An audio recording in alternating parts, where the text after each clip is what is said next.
নমস্কার বন্ধুরা, কেমন আছেন সকলে? আজ আমি আপনাদের সঙ্গে শেয়ার করব কিভাবে আমি আমার এই লম্বা চুলের যত্ন করি। চুলের ব্যাপারে আমি বরাবরই একটু অগোছালো টাইপের।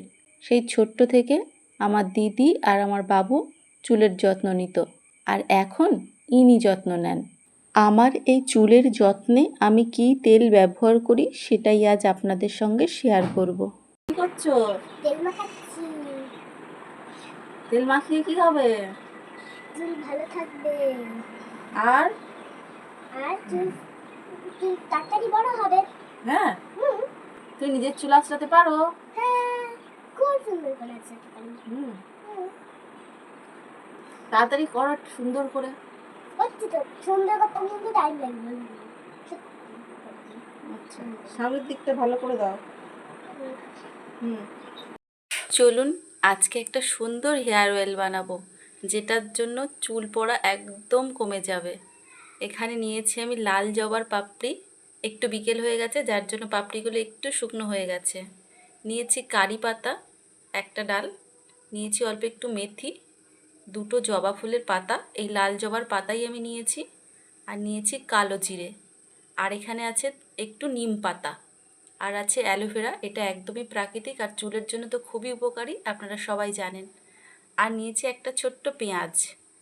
এইটা বানানোর জন্য এগুলো তো নিয়েছি উপকরণ, কিন্তু সবথেকে ইম্পর্টেন্ট যেটা সেটা হলো নারকেল তেল। এটা আমি নিয়েছি শালিমারের নারকেল তেল বা কোকোনাট অয়েল, চাইলে আপনারা অন্য কোনো নারকেল তেলও ব্যবহার করতে পারেন, তবে নারকেল তেলটা একটু ভালো দেখে যেটা সেটা নেবেন। আর একটা জিনিস মনে রাখতে হবে, এই যে জবা ফুলের পাপড়ি আমি যে নিয়েছি, জবা ফুলের এই যে বৃন্ত আর এই যে গর্ভকেশর বা গর্ভদণ্ড যেটা আছে, এটাকে কিন্তু বাদ দিয়ে দিতে হবে। আর চাইলে আপনারা এর সঙ্গে আরও একটা উপকরণ অ্যাড করতে পারেন, যেটা হলো আমলকি।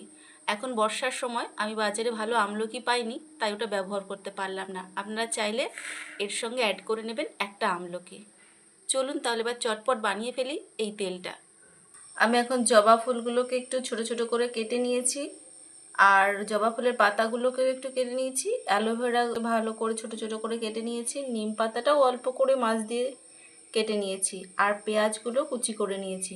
চলুন তাহলে এবার সমস্ত উপকরণগুলো নিয়ে আমরা চলে যাই, তেলটা বানিয়ে ফেলি। কড়াইটা মোটামুটি ভালোই গরম হয়ে গেছে, তো আমি এখন এর মধ্যে নারকেল তেলটাকে ঢেলে দিচ্ছি।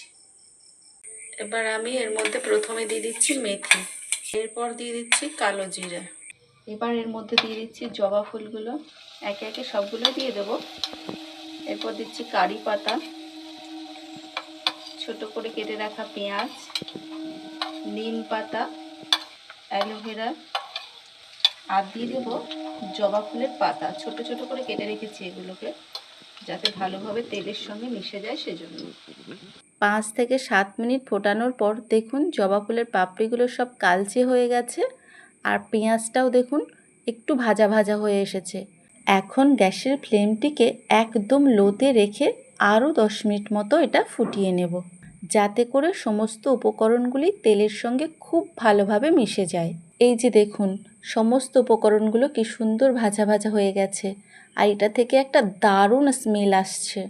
দাঁড়ান, নিচে কালো জিরে আর মেথিগুলোকে দেখাই, দেখুন কি সুন্দর ভাজা ভাজা হয়ে গেছে। এখন এটা ঠান্ডা হতে দেব, তারপর ছেঁকে নিয়ে আপনাদেরকে দেখাচ্ছি। এই যে দেখুন তেলটা রেডি হয়ে গেছে। তেলটা ছিল সাদা কালার, এটা কালার পরিবর্তিত হয়ে একটা বেশ ইয়েলো টাইপের কালার এসেছে। এই তেলটা আপনারা স্নান করার মোটামুটি 1-1.5 ঘন্টা আগে ব্যবহার করতে পারেন, অথবা যদি কারোর প্রবলেম না হয় তাহলে ওভারনাইট রেখেও পরের দিন শ্যাম্পু করে নিতে পারেন। আপনারা যখন এই তেলটা ব্যবহার করবেন তখন ভালোভাবে চুলের গোড়াতে তেলটাকে লাগাবেন এবং খুব সুন্দরভাবে মাসাজ করবেন, এতে করে আরও ভালো ফল পাবেন। আর এই তেলটা ভীষণ উপকারী, আপনারা ব্যবহার করলেই বুঝতে পারবেন। যে কোনো জিনিসই ভালো রাখতে গেলে প্রয়োজন যত্ন, আর চুলের ক্ষেত্রেও তাই। চুলের পরিচর্যায় যত্নের কোনো ত্রুটি রাখলে কিন্তু একদমই চলবে না। তুমি করে দেবে? হ্যাঁ করো।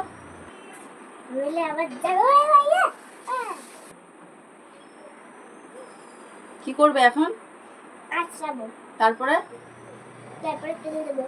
হ্যাঁ আমার চুলে কে তেল লাগিয়ে দিত তুমি জানো? হ্যাঁ, কে দিত বলো? তোমার মা। আমার মা না তোমার মা? মা, তোমার মা। আচ্ছা, আর এখন কে দেবে? আমি। আচ্ছা, তুমি পারবে তো? হ্যাঁ। আচ্ছা, একটা চুল যেন না জড়িয়ে যায়। আর কি করিস তোরা সারাদিন? তোরা একটা চুলের যত্নও নিতে পারিস না, এমন করিস যেন। পারি না, না, কি করব আর না পারলে? আমি তো রোজ তেল মাখি। আর আমি তো রোজ শ্যাম্পু করি। আমি তো রোজ তেল মাখি। রোজ রোজ শ্যাম্পু করতে নেই, তেল মাখতে হয়, তাহলেই চুল ভালো হয়। আর বেশি দিও না। দিচ্ছি না, পিছনে দিচ্ছি তো। বাড়াটি কারা? একটু মাসাজ করে দাও। দাঁড়া, এখন তেল আছে, কি করবো? হাতে তেল ভরতে এলো। দেখলেন তো, এই হচ্ছে আমার চুলের যত্নের গোপন রহস্য। পাকা বুড়ি আমার, সারাক্ষণ টকর টকর করে কথা বলবে আর এইভাবেই আমার খেয়াল রাখবে। হয়েছে? হ্যাঁ, আর কতক্ষণ? আর আর 10 মিনিট। এখনো 10 মিনিট? এই সামনের গুলো কে আঁচড়ে দেবে? দিচ্ছি তো, মাথাটা একটু হেলাও। না হেলালে দেখো কি করে।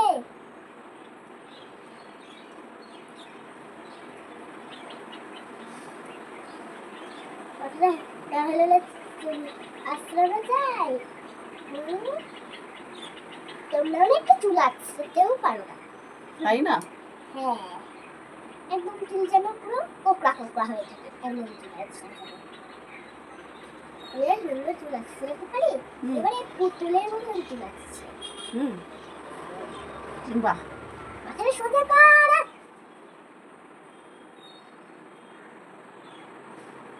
উঠে দাঁড়াও। কেন? দিকটা আচ্ছা বলো, তো বেঁধে যাচ্ছে শুধু শুধু। চুলটা আবার যেন সেরম হয়ে গেল, আবার একটু তেল দিতে হবে। মনে হচ্ছে এমন হয়ে গেল যেন তেলে যেন অন্য না পড়ে। বুঝেছো কি বললাম? আচ্ছা, বুঝেছি। আজকের ভিডিওটা এখানেই শেষ করছি। দেখা হবে খুব শীঘ্রই নতুন একটি ভিডিওতে। সকলে ভালো থাকবেন, সুস্থ থাকবেন এবং আপনাদের কার কার বাড়িতে এমন যত্ন নেওয়ার মতো মানুষ আছে অবশ্যই কিন্তু কমেন্ট করে জানাবেন। Thank you.